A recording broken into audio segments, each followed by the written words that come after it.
हमारे ज़राअत की ऐसी मज़ीद मालूमात के लिए हमारे चैनल एग्रीकल्चर एवोल्यूशन को सब्सक्राइब करके हमारे चैनल का हिस्सा बन जाएं, टीम बन जाएं। किसान दोस्तों, BOP दीगर फार्मोसी खादां ਦੇ ਮੁਕਾਬਲੇ ਦੇ ਵਿੱਚ ਇੱਕ ਬਹੁਤ ਹਾਰਡ ਇਸ਼ੂ ਚੱਲ ਰਿਹਾ ਔਰ ਹਕੀਕਤ ਕੁਝ ਇਸ ਤਰ੍ਹਾਂ ਹੈ ਕਿ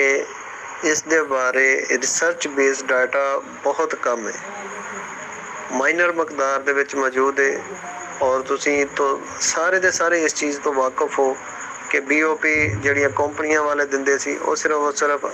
ਇੱਕ ਅਮਦਾਦੀ ਜੱਟ ਦੇ ਤੌਰ ਤੇ ਇਸਤੇਮਾਲ ਕਰਵਾਉਂਦੇ ਸੀ, ਕਿਉਂਕਿ ਇਸ ਸੀਜ਼ਨ ਦੇ ਵਿੱਚ ਪਿਛਲੇ ਕੋਈ 6 ਮਾਹ ਤੋਂ DAP ਜਾਂ ਦੀਗਰ ਫਾਸਫੋਰਸੀ ਖਾਦਾਂ ਦੀ ਕੀਮਤ ਬਹੁਤ ਜ਼ਿਆਦਾ ਹੋ ਗਈ ਤੇ ਉਸ ਦੇ ਮੁਤਬਾਦਲ ਦੇ ਤੌਰ ਤੇ ਕੁਝ ਸਾਡੇ ਵਰਗੇ ਜਿਹੜੇ ਸੇਲਰ ਸੀ ਕਮ ਅਕਲ, ਉਹਨਾਂ ਨੇ BOP ਨੂੰ DAP ਦਾ ਮੁਤਬਾਦਲ ਕਰਾਰ ਦੇਣਾ ਸ਼ੁਰੂ ਕਰ ਦਿੱਤਾ। ਹਾਲਾਂਕਿ ਇਸ ਤਰ੍ਹਾਂ ਦਾ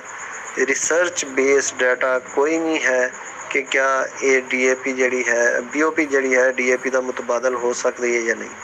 ਹਾਂ, ਇਤਨਾ ਜ਼ਰੂਰ ਹੈ ਕਿ ਇਹਦੇ ਵਿੱਚ ਆਰਗੈਨਿਕ ਮੈਟਰ ਜਾਂ ਅਵੇਲੇਬਲ ਜਿਹੜੀ ਆਰਗੈਨਿਕ ਫਾਸਫੇਟ ਹੈ, ਬਾਇਓ ਆਰਗੈਨੋ ਫਾਸਫੇਟ ਜਿਹੜੀ ਹੈ ਵੇ ਉਹ ਕਿਸੇ ਨਾ ਕਿਸੇ ਹੱਦ ਤੱਕ ਤੁਹਾਡੀ ਫਸਲ ਦੇ ਵਾਸਤੇ ਜਾਂ ਦੀਗਰ ਫਾਸਫੋਰਸੀ ਖਾਦਾਂ ਨੂੰ ਹੀਲਿੰਗ ਕਰਨ ਵਾਸਤੇ, ਯਾਨੀ ਉਹਨਾਂ ਦੀ ਕਾਰਕਰਦਗੀ बढ़ाਉਣ ਵਾਸਤੇ ਉਹ ਆਪਣਾ ਕਿਰਦਾਰ ਜ਼ਰੂਰ ਅਦਾ ਕਰ ਸਕਦੀ ਹੈ। ਲੇਕਿਨ ਅਗਰ ਤੁਸੀਂ ਇਹ ਕਹੋ ਕਿ ਇਹ ਬਿਲਕੁਲ ਮੁਤਬਾਦਲ ਹੈ ਤੇ ਮੇਰਾ ਨਹੀਂ ਖਿਆਲ ਆਉਂਦਾ ਕਿ ਇਹਦਾ ਅਸੀਂ ਇਹਨੂੰ ਬਤੌਰ ਮੁਤਬਾਦਲ ਇਸਤੇਮਾਲ ਕਰਕੇ ਅੱਛੇ ਰਿਜ਼ਲਟ ਲੈ ਸਕਦੇ।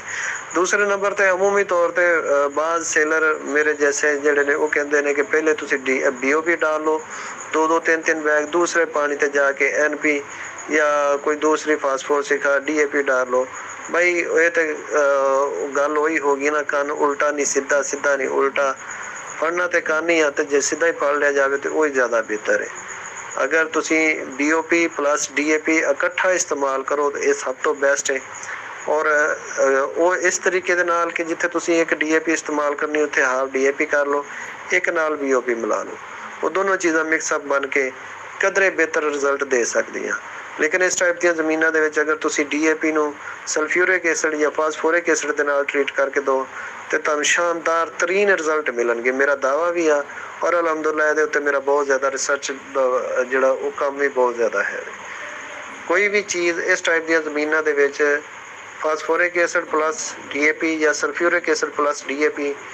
ਜਾਂ ਕੈਲਾ ਫਾਸਫੋਰਿਕ ਐਸਿਡ ਜਾਂ ਕਿ ਫਾਸਫੋਰਿਕ ਐਸਿਡ ਪਲੱਸ ਮੈਗਨੀਸ਼ੀਅਮ ਸਲਫੇਟ, ਇਹਨਾਂ ਦਾ ਕੋਈ ਵੀ ਚੀਜ਼ ਮੁਕਾਬਲਾ ਨਹੀਂ ਕਰਦੀ।